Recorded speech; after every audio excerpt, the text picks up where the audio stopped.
What's up guys, and welcome back to this tutorial. And from now on we're gonna start enhancing our post data. So as you can see that previously we were posting data and it was coming out like this, and if you go down to your blog post page, to add a new post, you get this option over here. Now we're gonna keep the options very similar, but we're gonna change a few things about posting.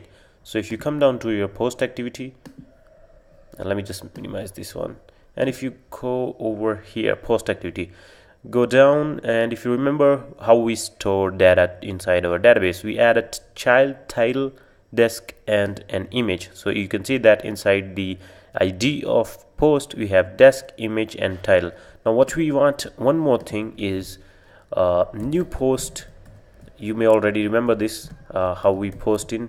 So if you don't, just go back to the tutorial, or maybe start doing the app again. So here we're gonna add in UID, and now this is going to be the user ID, and we're gonna set value. So this is going to be the ID of the user who is actually posting this post. So what we can do is, I'm gonna go to the private. I'm just gonna create an mauth, so it's going to be Firebase auth, and this is going to be mauth. Now we have created mauth before, but there is one more thing that you have never created, I guess. That is Firebase user. Now this is actually very similar to mauth. I'm going to tell you the difference really soon. This is going to be our current user actually. So mauth equals Firebase auth.getInstance. Now the difference is, current user is just we actually use, that is get current user method.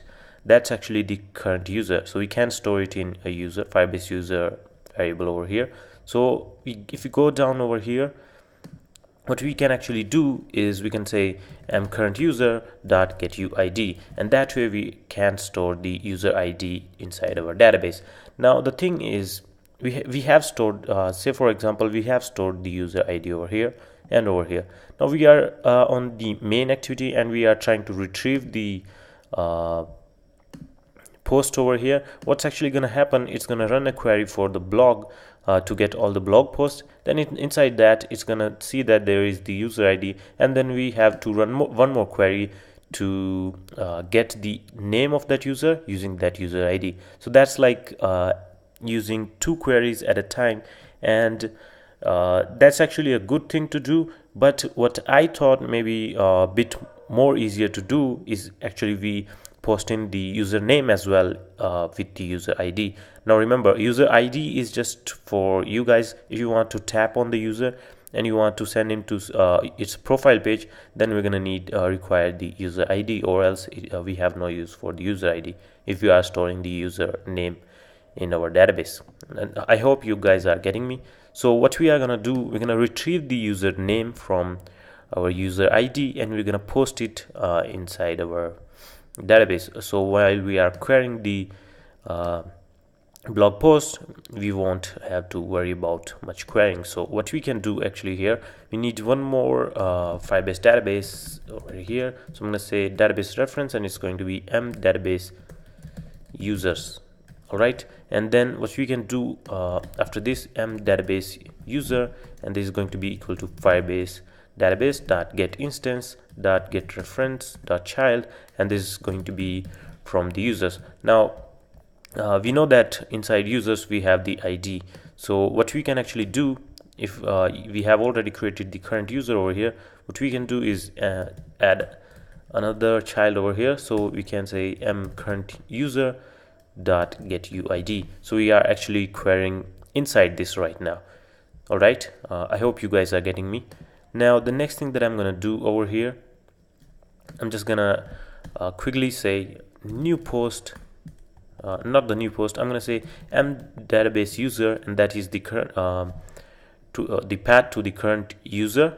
Then we can say dot add value event listener. Now we are gonna use value event listener to retrieve the name of the user. So I'm gonna say new value event listener, and inside the on data change method, what I'm going to do actually is I'm going to just cut all these methods and I'm going to paste in right here.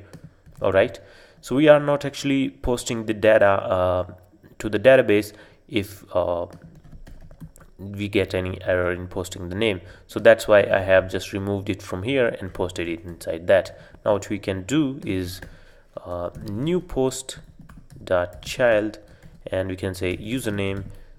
Then I'm going to say set value, and the value can be from the data snapshot. Now the data snapshot returns us everything inside this object over here. So what we can actually do is dot child, and the child is the name, and we can then get the value. So name dot child dot get value. So that way we can store the value of the user. Now one more thing that I want to do is, if some error happens, we don't want the user to send to the main activity. So I'm going to remove this intent from here, and I'm going to add one more thing over here, that is on add-on complete listener. Now you can add it, or if you don't want, that's not a necessary. All right, so just for confirmation purposes, I have added on complete listener. So let's say if task is successful, then we should start the intent, or else you can log the error, or if you want to toast some message, you can do that as well. But we want to dismiss the progress bar anyway if we get any error, or if we send the user to next page. So in both cases we want to dismiss the progress bar. That's why I have excluded this from the rest of the methods. So I'm going to run the app now, and let's see what happens. So for visor adb encountered and on adb command. All right, it's still working fine though. And there is one more thing that I want to tell you guys is, if you remember from the previous part that we were getting an error, and the error was, what the heck, no changes to deploy, clean project. Our app was crashing, and it was saying that Firebase app name with default doesn't exist, or something like that. Actually, I had this solution from a while, but I wasn't even looking it. I wasn't even bothering to look at our main application class. So what I actually find out from the Stack Overflow is, if you go down to your main application class, we were just using the Firebase database.get instance set press instance enable. Instead of that, if we include an if statement that checks if the app is not empty, then only then it should set the instance. Now this is the user that posted the solution explained in detail. I'll give you the link in description if you want to read the solution, and you'll be what do you call it, you won't get any error after adding this line. So that's actually a really easy fix, but it took me a while to get it. And one more thing that took me actually a lot of time to find is a way to set up on-click listener for our Firebase recycler view. But I found the solution, and it's actually pretty easy to do it, because I don't want to make anything difficult in this app right now, because we are just into the intermediate code. So I hope we are going a bit in detail. Yep. So let the app run. Till then, what I'm gonna do is, let's delete these posts. So instead of that, I'm gonna delete the whole blog object. So it's gonna take a while, I guess, because whenever I clean the project, it surely does take a while. You can see that it's totally real time. As I delete it from there, everything is gone from the app. So let's wait for it to load. And what can we discuss till then? We don't have anything to. Let's just run.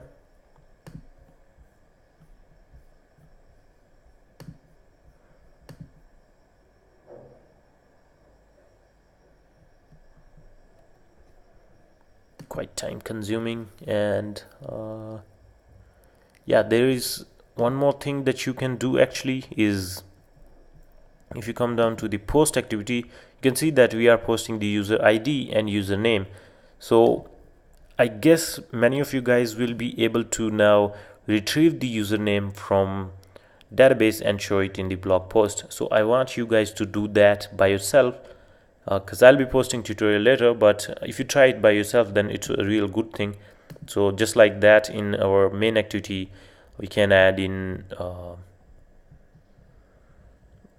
where it is, one more method to set username, and also in our blog class we can add in the username over here, so that way we can retrieve the username from the user. We can also retrieve the user ID as well, but that's for different purpose. We will be retrieving the user ID. So if user clicks on the username, then it should send the user to its profile page. So that's the only purpose to get the user ID.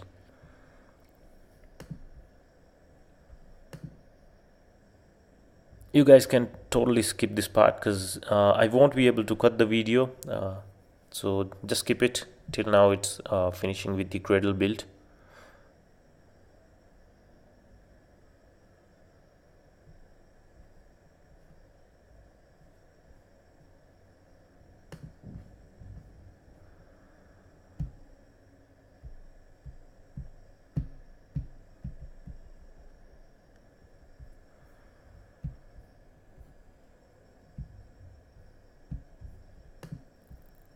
The main reason actually is I'm not cutting the video is I usually work on Android Studio like whole day, and I don't actually have a time to cut the video and then export it, because exporting in iMovie or some other software takes a lot of time, like an hour or two, and I have to post regular tutorials, so that's kind of hectic to convert videos, crop them, cut in between, then post it. So I just skip that part. I just save the video and directly to the YouTube. Pretty easy though.